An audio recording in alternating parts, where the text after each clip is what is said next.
अस्सलाम वालेकुम वरहमतुल्लाहि वबरकातुहू। आज हल्क़े नामपल्ली में ईद उल फ़ितर की नमाज़ की तैयारी में हमने तमाम 6 जो बड़े ईदगाह नामपल्ली हल्क़े में आते हैं उसका तफसीली दौरा किया और वहाँ के इंतज़ामात का जायज़ा लिया। मजलिस इत्तेहादुल मुस्लिमीन की नुमाइंदगी पर इन तमाम 6 ईदगाहों में हम सहूलतें पंडाल और दूसरे सहूलतें फ़राहम करने की हमने नुमाइंदगी की, जो कामयाबी से सैंक्शन भी हो गई और ग्राउंड भी हो रही है। हमारी पुरज़ोर कोशिश है कि जो धूप रहेगी उसमें हम आने वाले जो मुसल्लियाँ हैं और जो नमाजी है ईद उल फ़ितर के लिए उनको हम ज़्यादा से ज़्यादा सहूलत दे सकें।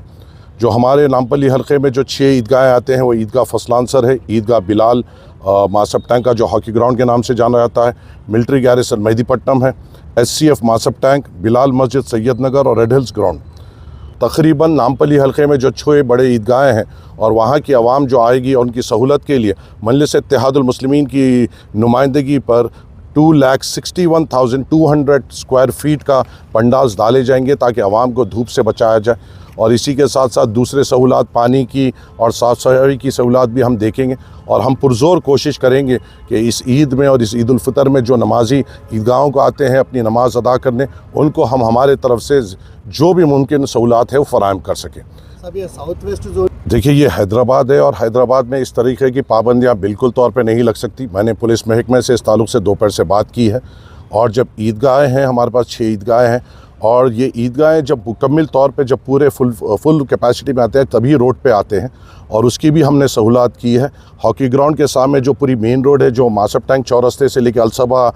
होटल तक जितनी भी मेन रोड है और शांति नगर के तमाम गलियाँ हैं, वहाँ पे साफ़ सफाई का इंतज़ाम हमने किया है। अगर जो लोग खुदा न खास्ता देर से आते हैं उनको ईदगाह में जगह नहीं मिल सकती, वो यहाँ पर ठहर कर नमाज़ पढ़ सकते हैं और किसी किस्म की पाबंदी नहीं है। मैं ये खुली तौर पे ये कहना चाहता हूँ कि असदुद्दीन अवैसी साहब का और मजलिस इत्तेहादुल मुस्लिमीन का हैदराबाद है, यहाँ पे किसी तौर पे किसी किस्म की नमाजियों को रुकावट या उनको तकलीफ़ पहुँचाने की कोई ज़रूरत नहीं कर सकता। मैं ख़ुद फील्ड पे रहूँगा, इंशाल्लाह मैं ये कोशिश करूँगा कि सबसे आखिरी नमाज जो ईद की हो वहाँ पे मैं अदा कर सकूँगा और कहीं भी किसी किस्म की इस तरीके की तकलीफ़ आएगी तो मैं ख़ुद फ़ौरी तौर पे वहाँ पे पहुँचेंगे और हम कोशिश करेंगे कि सबको बेहतरीन सहूलत हम दे सकें। कहीं जहाँ पे भी होगी मस्जिद कमेटी होगी, अपने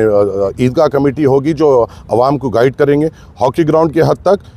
जो मासब टैंक चौरस्ते से लेकर अलसबा होटल तक तमाम रोड्स की हम साफ़ सफाई देखेंगे ताकि अगर मुसल्ली आते हैं तो उनको वहाँ पर वो अपने जानिमाज़ लेकर आए, वहाँ पर वो बैठ कर सकते हैं। पूरे साउंड सिस्टम का हमने इंतज़ाम किया है जो मासब टैंक से होकर अलसबा तक होगा। रेड हिल्स में पूरे साउंड सिस्टम का इंतज़ाम है, ईदगाह में फसलानसर में है और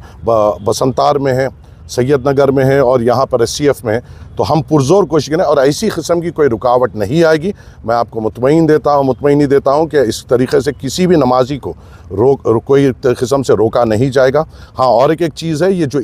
ख़ास तौर से हॉकी ग्राउंड में जो नमाज़ पढ़ने आते हैं वो अपनी पार्किंग, अब की हमने और एक सहूलत ऐड करने की कोशिश की, वो अपनी पार्किंग JNTU के कैंपस में अपनी गाड़ियाँ वहाँ पर लगा सकते हैं और वहाँ पर सुकून से लगा कर आकर अपनी नमाज अदा कर सकते हैं। कोशिश करिए कि नमाज के लिए कोई पाबंदी हम रोड पे गाड़ी इस तरीके से ना लगाए कि लंबी ट्रैफिक जैम हो और जब लोग ईद पढ़कर बाहर निकले तो उनको भी तकलीफ़ हो। हम हमारे तरफ से भी ये कोशिश करेंगे दूसरों को तकलीफ़ ना हो और ये हद तक मुतमईन रहेंगे कि किसी किस्म की